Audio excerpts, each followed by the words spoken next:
Barakta Yahweh, Barakta Yahushai, Barakta Yahweh, Barakta Yahushai, Barakta Yahweh, Ba'ashem Yahushai, Ba'ashem Rakakadash. Double honors and salutations to the elders and apostles of Great Mystery and Rule Well, and to the accurate falcons of the earth, and Akwat. Shalom, shalom, shalom. Yeah, so get ready for this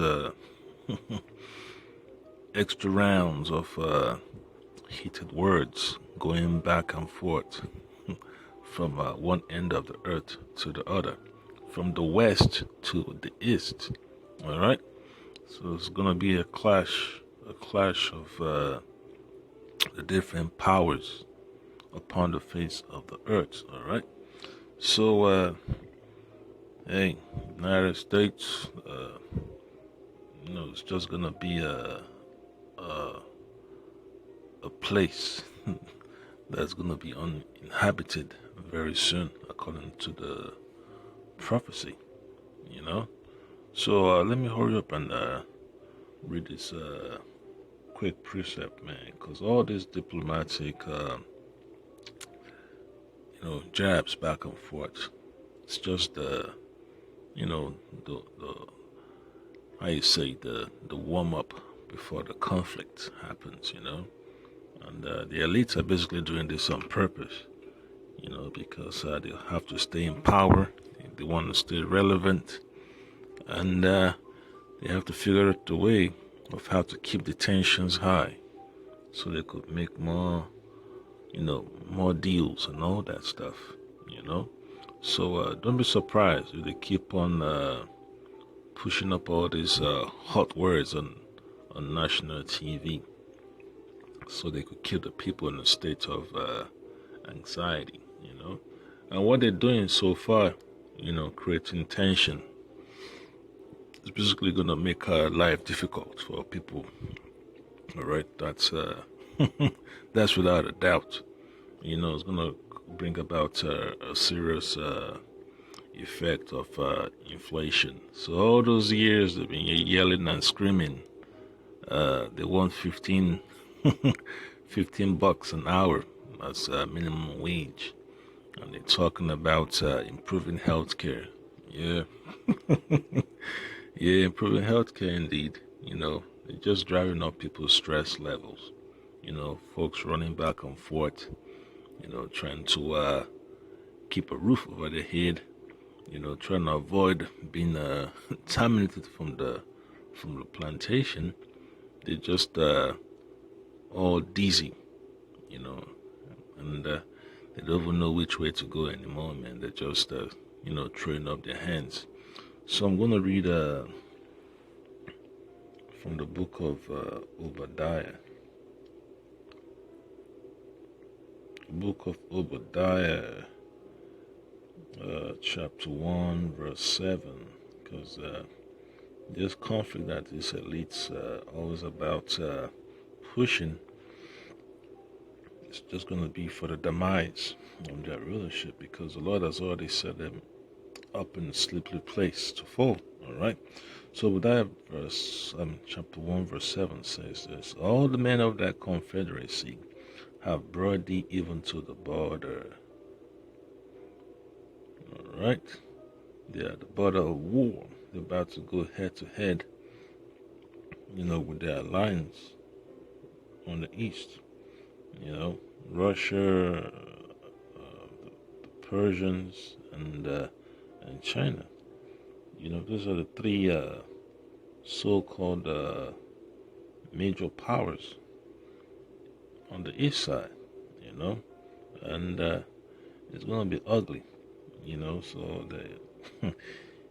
that's where it's going down, man, So it says, the men that were at peace with thee have deceived thee and have prevailed against thee. They that eat thy bread have laid a wound under thee. There is no understanding in him. So America's so-called allies, man, they're just gonna use America as a punching bag. In this World War III. That's what the Lord has set up America to be. The drunk the drunk big boss walking into the trap, and that's how the elites wanted to go down, so they could achieve other means. But hey, it's not going to happen as they want it to happen, all right? Because the Lord is going to have an ultimate checkmate, you know, and they're going to be trapped. There'll be no other plan for them to hatch, you know.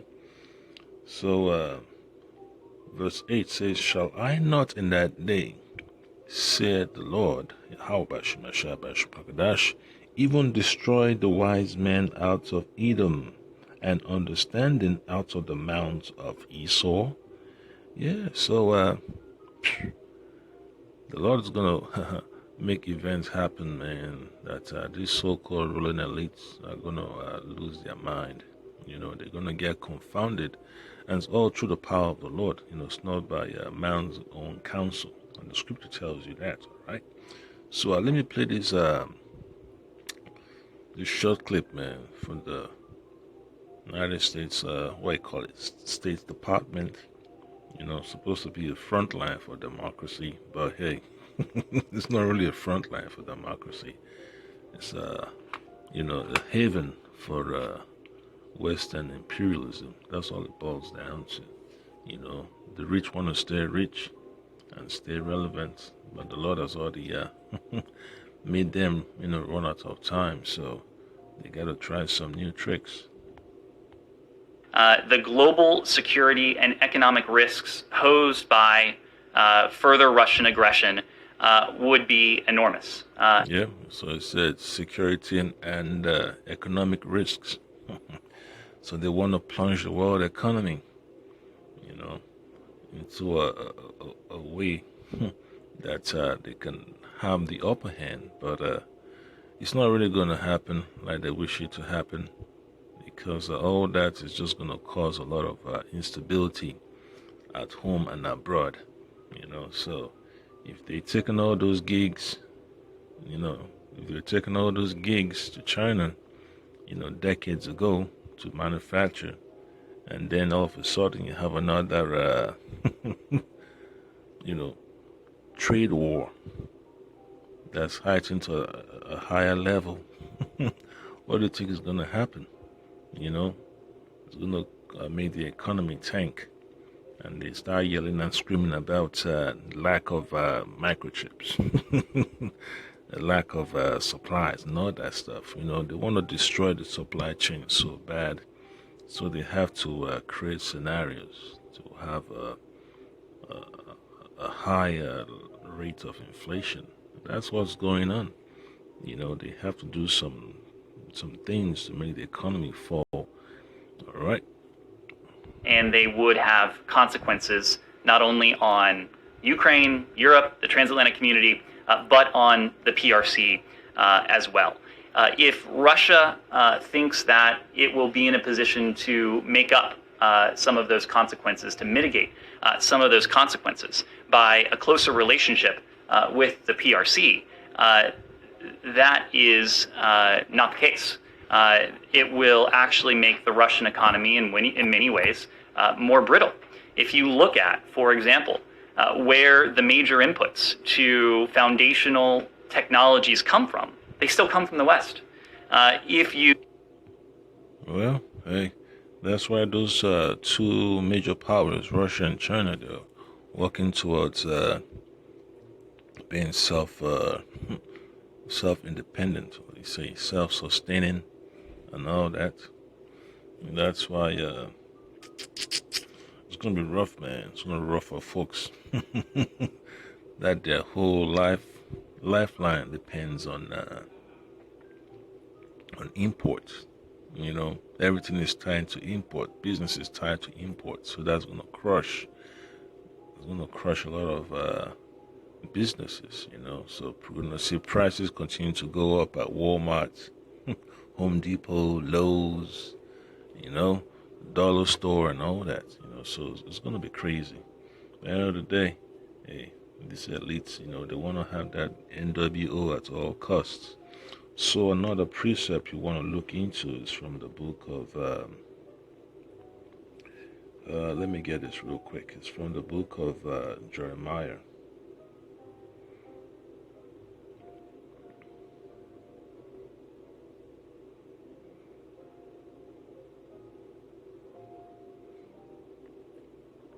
Let me start from verse 20. You know what? If he's talking about economy, you must well go to verse 16. Jeremiah 15:16. Cut off the sower from Babylon, and him, all right, cut off the sower from Babylon, and him that handleth the sickle in the time of harvest, for fear of the oppressing sword.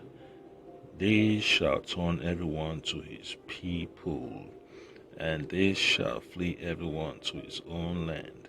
Yep. So that's what you're gonna see now is gonna be a max exodus of all the so-called foreigners that came to America to have a hustle.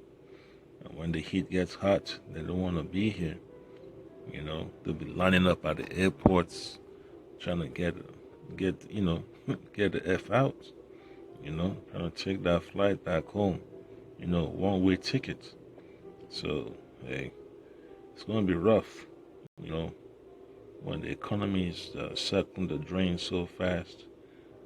Folks are gonna be so confused and frustrated. They're just gonna spend their last their last their last dime on that fare, on that airline fare, and they're moving on, going back to their countries, the Middle East, you know, China and all that stuff. All these so-called egg fouillon restaurants, kung pao chicken restaurants. They're just gonna shut it down. You know, they're going back home to their countries, man. You know, even the Koreans too want to go back to their country when all hell breaks loose. You know, so they be pushing so hard at the consulate to get them out. They don't want to get stranded. So they're just gonna leave it and keep on moving. And then verse 23 says, "How is the hammer of the whole earth cut asunder and broken?" Right? How is the whole armor of the earth cut asunder and broken? Yeah, so that's the future prophecy of America being torn down, being dismantled. All right. How is Babylon become a desolation among the nations? I have laid a snare for thee, and thou art also taken. O Babylon, thou wast not aware, thou art found and also caught, because thou hast striven against the Lord. All right, so that's how the Lord, you know, sets up America for a huge fall. And that's what we're experiencing now. They don't know how to get out of it. They want to stay. They want to stay relevant to the end. And what does the scripture say is pride. Pride goeth before a fall. So it's going to be quick. Once they get on that slippery slope, there's no turning back. Like a big old ship, heading towards the rocks. It's moving at fast speed. There is no way it can slow down and turn around, man. It's that time has passed a long time ago. It never even existed. So it is what it is. That's the will of the Lord. And one more precept to bring out the point as per America's destruction that's coming to pass.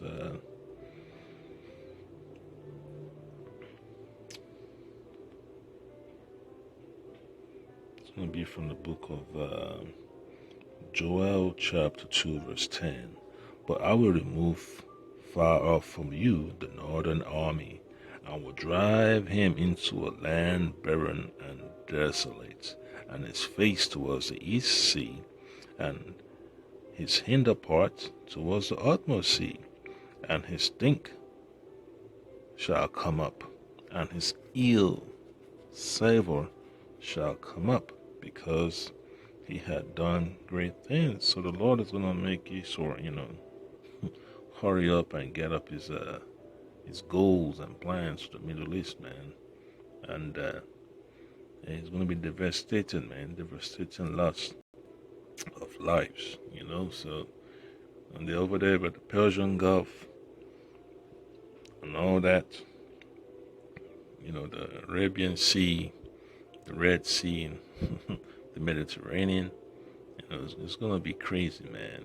This war's not just gonna be fought in one section of the world. It's gonna be spread out to some key areas. All right, even North Africa too. It's gonna be hot. It's gonna be hot.